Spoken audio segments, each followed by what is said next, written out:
I saw someone in the comment section the other day saying that, telling me that I shouldn't say the West, I should say Western imperialism to differentiate it from, oppressive Western policies. Okay, I don't know if you've ever known me to be imprecise in my choice of words. I say the West because that's what I mean. I also saw someone saying on the same video that I'm just bitter.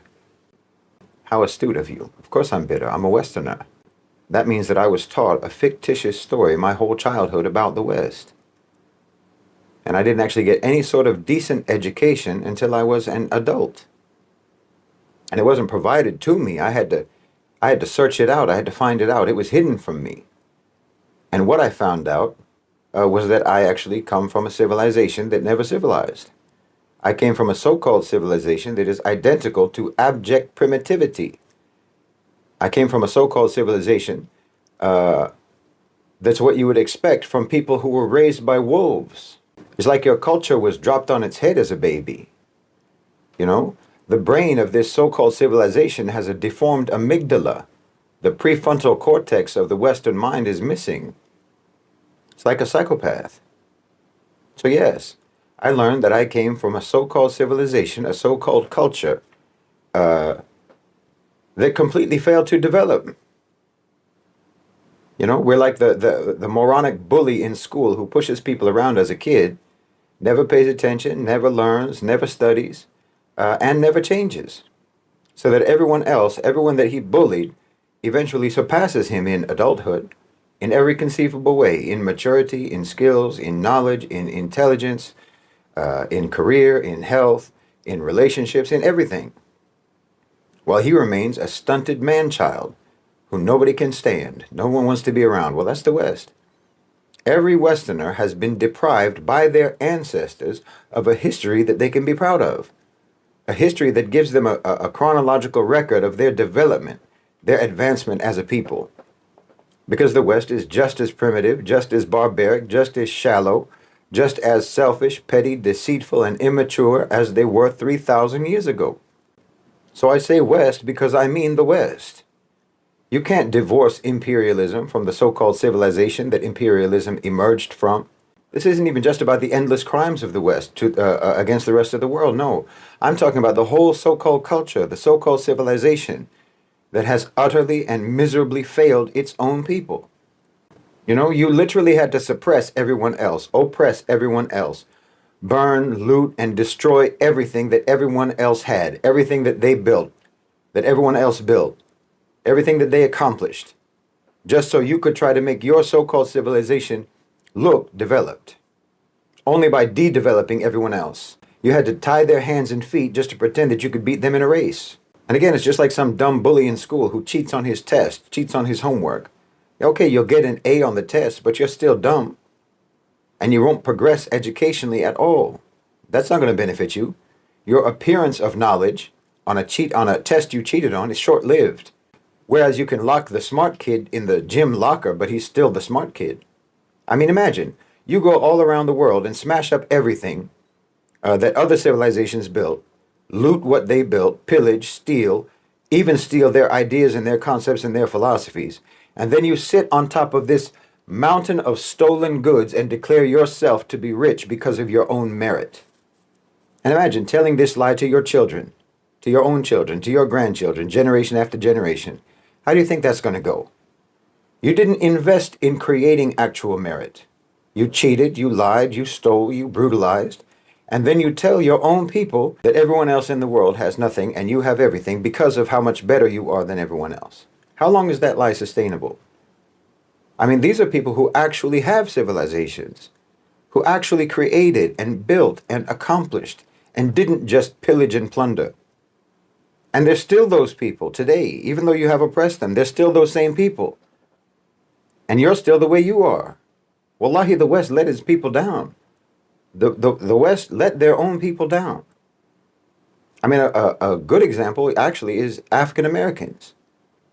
I don't know if you can think of a people who were more held back, more deprived, more sabotaged than African Americans. You took everything away from them and took them away from everything. They started in your country at less than zero, literally regarded and treated as subhuman, not allowed to learn to read or write or anything for hundreds of years.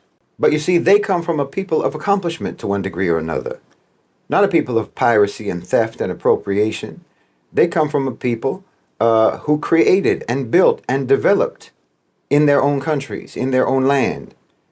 And even though you did everything that you could possibly do to suppress them, to hold them down, to hold them back, and you're still doing that until today, nevertheless, I don't think anyone can dispute the fact that African Americans have become a global cultural superpower. Culturally, they're a superpower. Whatever cultural soft power that America has in the global South, it's African American. And China, one of the most ancient civilizations on earth, over 4,000 years as an organized civilization. You tried to destroy them, tried to poison that society with opium. America has tried for decades to destabilize and undermine and sabotage China. And they're totally surpassing. Today, they're surpassing you in everything. Their technology is better than yours. Their relations with the rest of the world are better than yours. Their economy is healthier than yours. Their schools are better than yours. Because they are a people with a history of actual homegrown accomplishment and development. And people like this, with a history like this, with a legacy like this, simply cannot be held back for any length of time by a people who do not have a similar history, people who have never actually invested in their own civilizational development. And that's the West. You're going to get left behind. You're going to get surpassed, and you are going to end up being nothing more than a footnote in history. Because the peoples of the world who have genuinely developed civilizations cannot be kept down indefinitely. No one, for example, bounced back from Western imperialism and colonization faster than the Muslims. Because our foundations are too strong. Our history is too strong. Our achievements are too many. Our culture is too rich. Our beliefs are too powerful. You could only inflict superficial damage on us. The whole history of Western colonialism in the Muslim world only amounts to a flesh wound. Our empire was never based on being a political entity. Political governance was a byproduct of belief. Our empire was an empire of faith. And that empire remains completely intact today. And it will always be intact. But everything that you call Western civilizational achievement is stolen. From your architecture to your philosophy. You are appropriators, cheaters. Even your Greco-Roman so-called philosophers, who themselves took from the Egyptians, even these foundational thinkers of what you like to call Western philosophy, if it had been left to you, they would have all been left in the dustbin of history, if it weren't for the Muslims. We taught you what they said, and when you learned it according to Muslim interpretation and correction. Their ideas passed through us before they ever reached you. So even your so-called enlightenment, your discovery that reason and rationality are things that exist, well, you didn't discover that. We taught you that. And we were able to teach you that even before any Muslim ever read Plato or Aristotle, because the Muslims are people who have always deeply invested in their own intellectual development. So the Enlightenment, Europe's big eureka moment, was just copied and pasted. You're fakers. The only way that you can ever have an idea is to take it from someone who has ideas.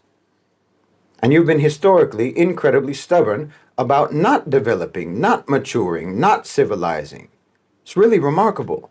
I mean, look, even Christianity, when they tried to spread Christianity, even this corrupted version of the teachings of Nabi Isa alayhi salam, the Prophet Jesus, peace be upon him, when they tried to spread this in Europe, they cravenly adapted it to incorporate already existing pagan ideas, polytheistic beliefs, festivals, practices, and so on, until it bore no resemblance whatsoever, not only to the, didn't bear any resemblance not only to the original teachings of the Prophet Jesus alayhi salam, but not even to the version of Christianity that's followed in the Middle East.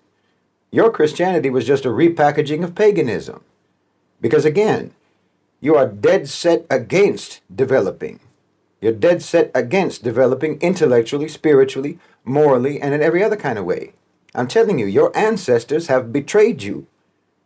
They betrayed you because they never bothered to invest in your future. They never bothered to actually create and develop as a people. And they only took and stole and pillaged and pretended. So they did not bequeath to you any sort of civilization that contributed genuinely to mankind. It's a so-called civilization only obsessed with destruction, with destructive power, with annihilation, with violence and death. It literally resents development. It resents advancement and creation and building and achievement. It's incredibly negative and dysfunctional. It's incredibly harmful. You literally measure power by its ability to destroy, not to create, by the ability to oppress, not to uplift. And look, before you misconstrue what I'm saying, this has nothing to do with skin color. It has nothing to do with your so-called race. None of this is innate in anyone's DNA. That's an obscene notion. Thinking that way is in and of itself symptomatic of colonized thinking, of westernized thinking. You know, this attribution of character traits to physical traits. The attribution of virtue or lack of virtue to genetics.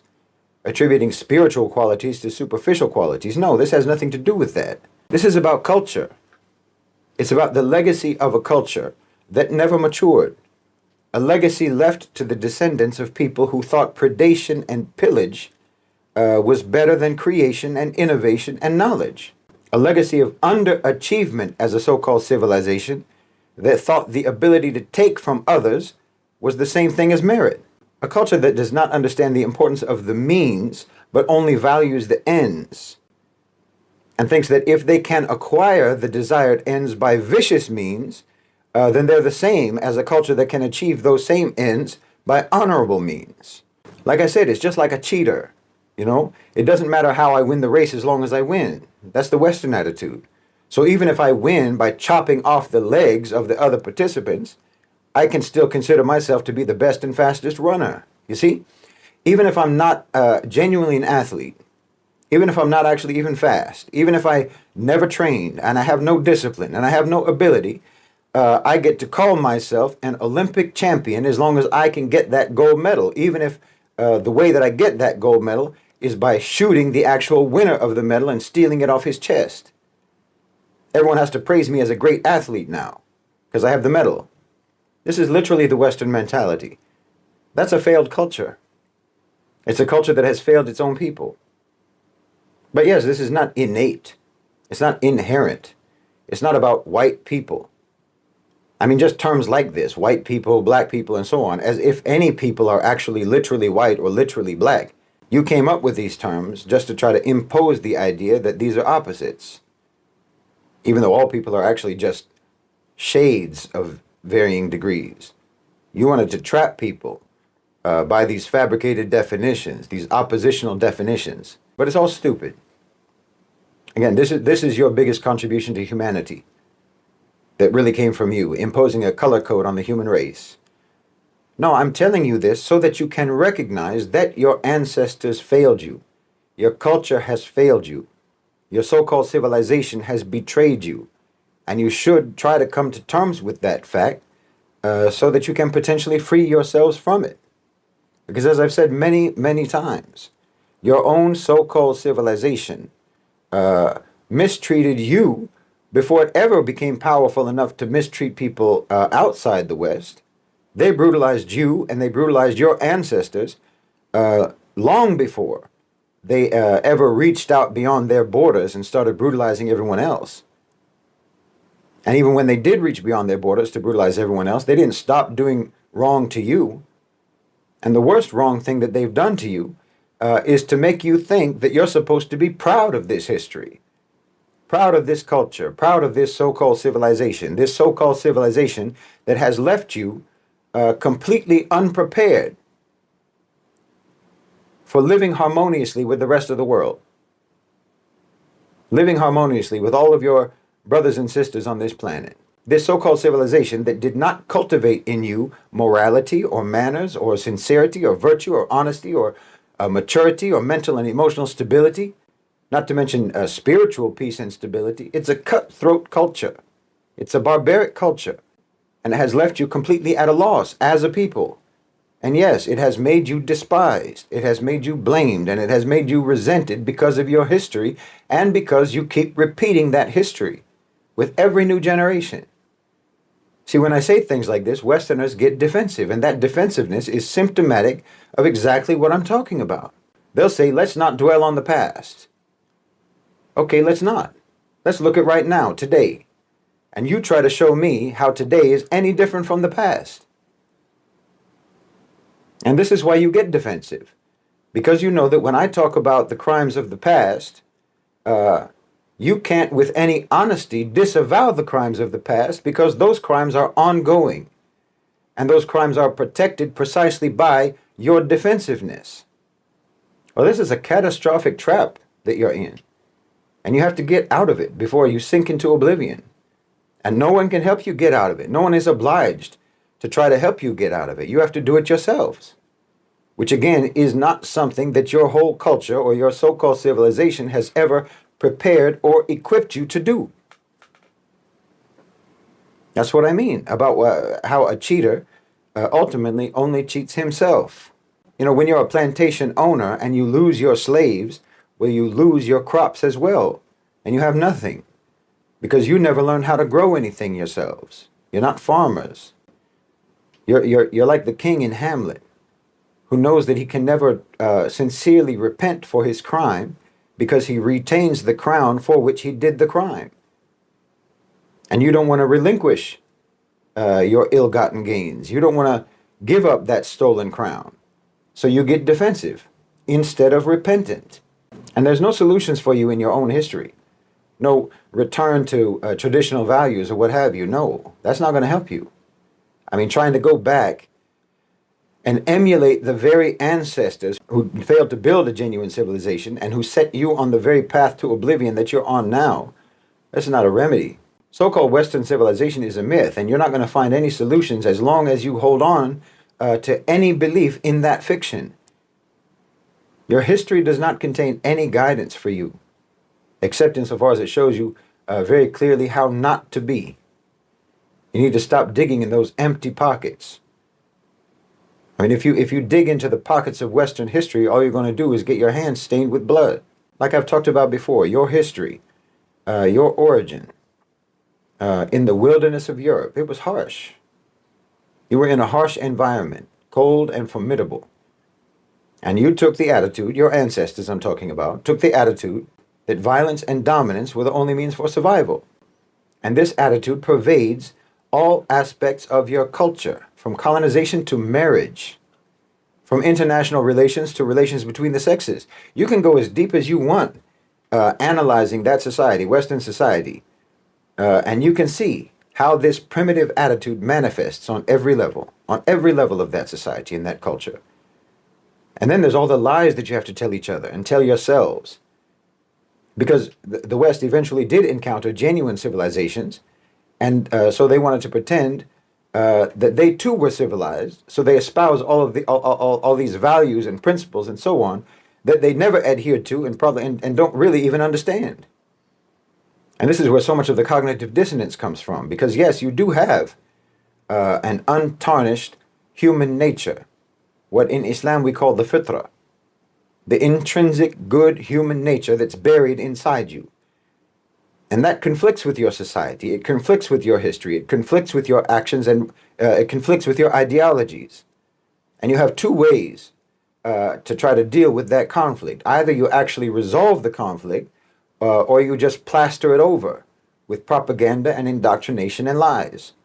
But your culture is a tumor, and it will devour the West in its entirety, just as it devours the conscience of every individual Westerner, unless they undergo some kind of psychological, civilizational radiation therapy. Just as a body rejects and struggles against a tumor, your own conscience rejects and struggles against your history, your culture, and your so-called civilization. I mean, you're really in the same struggle as the rest of us, in a way, because the West has been a parasitic tumor on the whole of humanity for centuries. And we've been resisting it. And you should too. Because it isn't any healthier for you than it is for us, truth be told. And that's the only reason why I'm telling you this. But you get defensive. And you want to pretend that that tumor is actually a vital organ. Well, it isn't. You can, just like anybody else, you can actually change. You can actually become what you claim to already be. But that can only happen once you recognize and acknowledge that you aren't now what you claim to be. And then you can start learning, inshallah, from the people who really are the thing that you claim to be, which is civilized.